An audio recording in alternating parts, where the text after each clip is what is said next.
counties in it. I have about 200 miles of the U.S.-Mexico border. I live within a quarter of a mile of the river. You guys can see what I'm holding here. Some of you know what these are. These are the wristbands. Sunday morning, I found a wristband outside of my front door that were one of these. They had the markings on them. My almost 3-year-old little girl brought it to me. This is happening at my house. If you live on the U.S.-Mexico border, this is happening at your house.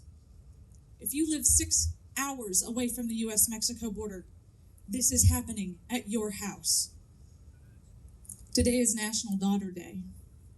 Anybody who knows me, knows my story, knows I have the most beautiful Hispanic little girl on this entire planet.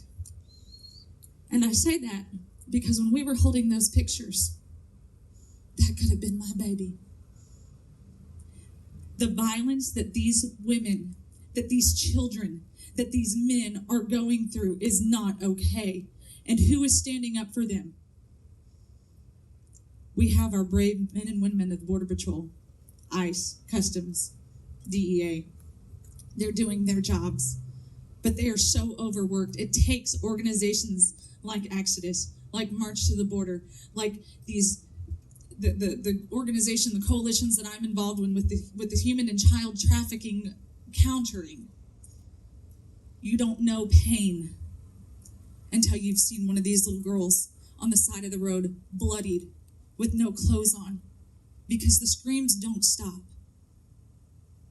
We shared pictures and we shared stories of agents talking about these little tiny girls that have been raped so viciously that they lose their voices. We have to be their voice. These rallies are so important because we need the courage to stand up. It was mentioned, Candace, I think, said it first. We have to be their voice because they have no voice. Because when they've been raped so viciously that they have no voice, who is going to tell their stories? Right now, we have a border full of politicians who do not give a darn about their stories. We have a president who laughs at their stories. We have a border czar who went to El Paso and stood in an airport and said she's finally been to the border. She does not care about these raping trees. She's never seen one. She's never seen the agents that have had to deal with one. She's never seen the little girls and the little boys whose clothes are in one of these. But I have. My team has. These rescue coalitions have. This is important to us because if we do not secure this border, if we do not stop playing games with these children's lives, it's only going to get worse. One day it will be someone's little girl in this room or this crowd. In the 13 years that I've lived on the southern border, right here in Texas and Mexico, Texas-Mexico border, I've taught classes to girls on how to pay attention. My nieces actually live in Laredo. They have blonde hair, blue eyes, beautiful girls. And I have to sit them down with their friends. And I have to say, here's what you have to pay attention to. I've had little girls come up to me at the baseball park that my kids play at, that I've coached at for 10 years, and say, Mrs. Witten, today at school when we were running cross country, the men were screaming at us across the border that they'll come pick us up for a good time after class. They know where to find us, and they'll keep us safe. Are you uncomfortable yet? I can't hear you. Are you uncomfortable yet? I don't want you to feel good by the time I'm done speaking, because if you feel okay, if you're not comfortable, you're not going to do anything.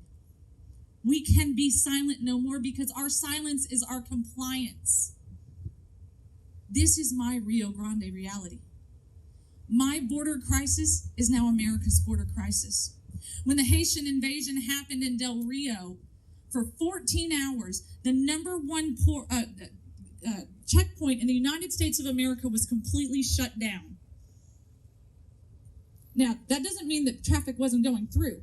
They had to open Interstate 35 that goes from Mexico all the way to Canada. For 14 hours, it was unmanned. What you don't know is Laredo sector had over a 900% increase in violent offenders that came across our border. And guess what they did? They just waited, and they waited. And they waited because they knew that this moment was coming. Because if you pay attention to history, you know that the Clinton Foundation has been paying for the Haitian invasion for over a decade. We have got to get serious. We've got to wake up our Democrat friends who we know down in their core are not okay with this. Because if we don't, they are going to win. They stole 2020 from us. I'll be damned if they're going to take 2022 from us. Because this is about more than politics. This is about securing the United States of America. We are not a nation if we are not secure, and we are not human beings if we do not take care of these babies. I am a mom of 4. Let somebody come and take my baby.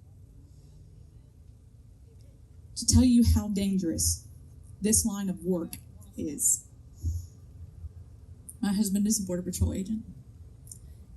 He locks up bad guys for a living. Very bad guys. My 4 children's mama goes out and talks about those bad guys all the time. I am 100% committed to going after the cartel because this is their problem. And if you think for 1 second that Biden and the cartel aren't working together, you've lost your daggum mind. Henry Cuellar is definitely a part of this problem too.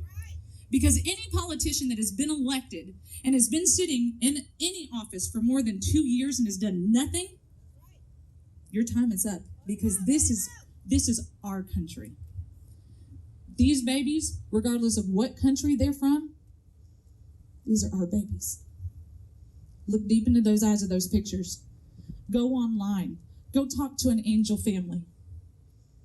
This battle is real for them every single day. When you can't sleep over this, now you get a taste of it. To the agent families that are still dealing with this, who are working themselves to the core, I see you. I know what you're going through. I've personally helped organize those toy drives and those diaper drives and the agent appreciation drives, because that's what we do. We're Americans first. And Americans have the biggest heart of any country in the entire world. But we also have laws. And laws are not being followed. If you read this document, the Constitution, the Bill of Rights, the Declaration of Independence, this is all granted to citizens of the United States of America. Yet right now, we're seeing all across this border where the invaders, the foreign violent offenders, invaders, are being treated better than the United States citizens right now. This book of laws, this founding document of our United States of America, was to limit our government, to put them in their place, and to give us the rights. Right now, we have no rights because Biden has given them all away. They've taken away our rights. It's time to put them back in their place. It starts right here. If you have not shared these videos that you're taking right now, if you have not shared this website with at least 5 people directly, don't just put it on your Facebook page. I need you to text it to at least 5 people today. You're here in vain.